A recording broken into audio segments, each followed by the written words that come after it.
Something I never hear people say is, I'm mid on Fire Emblem. They're either about it or it's not for them. Fire Emblem as a series have always had such a strong and specialized identity. The games know what they're gonna do, and they set out to do it every time. I think this is part of why it's always been so polarizing as a game series. You either enjoy this, or you do not enjoy this.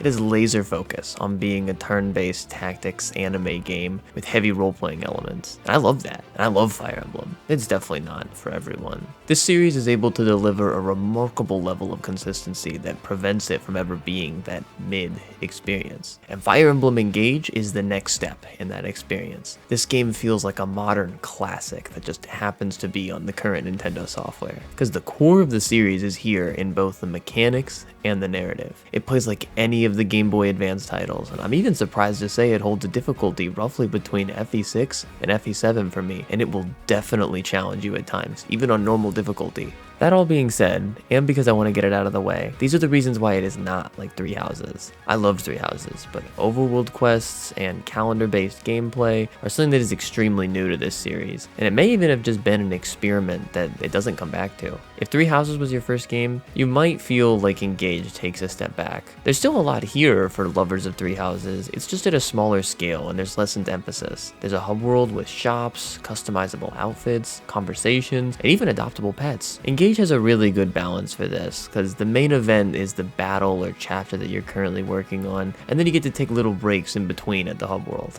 One of the absolute best things about Fire Emblem, and something that Engage delivers on hugely, is the experience of the clash that you have against the game.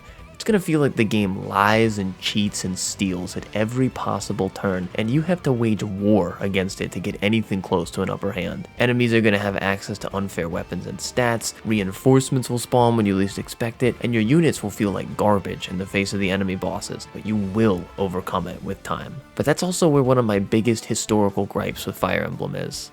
Oh god, I have to start over! Engage rocks with the difficulty, but it also sees the return of the ultra-useful rewind feature that lets you rewind the stage to before that horrible loss happened and maybe salvage the situation. It lets you keep experimenting with the setup you already have.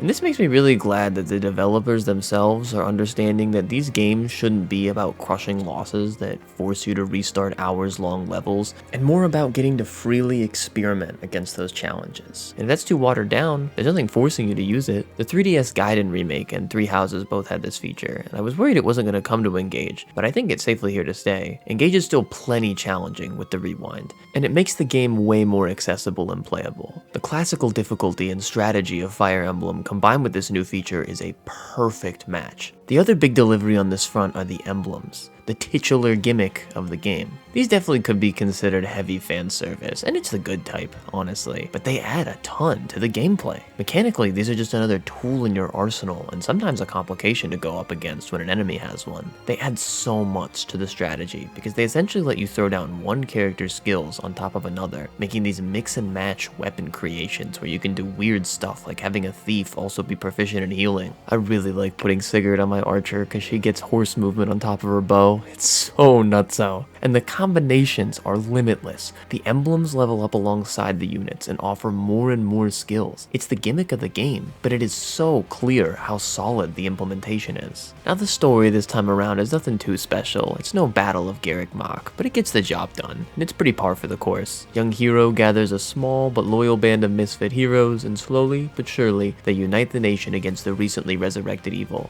Yeah, I'm not super impressed by it either, but it just feels like home. Binding Blade, Sacred Stones, Fates, they love telling that story. It's their favorite. And it's further excusable because it's always been a backdrop of sorts to character moments and growth. The hero's journey must be undergone, and they definitely undergo it. I love that they do voice acting now because I'm always touched by the little things. The one-liners the characters deliver on a critical hit, the shrewd remarks they make before a big confrontation, what they say when they die. You get a lot more out of the story if you pay more attention to the individual characters. They have beautiful designs, and these voice actors are clearly giving it their all. All in all, Engage is a great game because it is simple. It has one goal in mind: It shows up to get that job done, and then it goes home. And this comes at a time where games are having these issues of identity and trying to fit in a variety of experiences that don't serve any greater purpose other than just to do what other games are doing too, trying to capitalize on the successes of other titles and becoming these hodgepodge sludge piles of okay experiences. Games don't also need to be Breath of the Wild on top of the game that they already are. They become classics by delivering that core experience that lets you know what you're in for every time you pick it up. Fire Emblem Engage does one thing, and it does it damn good.